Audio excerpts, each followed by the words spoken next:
Firstly, type the letter you want to edit.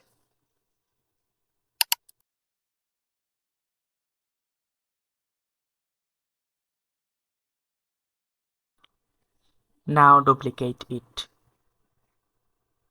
Select both and expand them.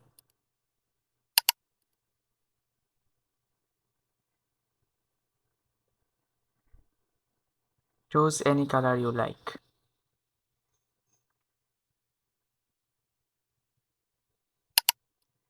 Go to Object Panel, Blend plus Make. Again, Object Panel, Blend. Click on Blend option and select specific steps. Write 3 or 4 if you want to. Now your effect is ready. Now you can see how it looks. Edit this as you like. Subscribe and share my videos for get more videos like this. Follow me on Instagram also.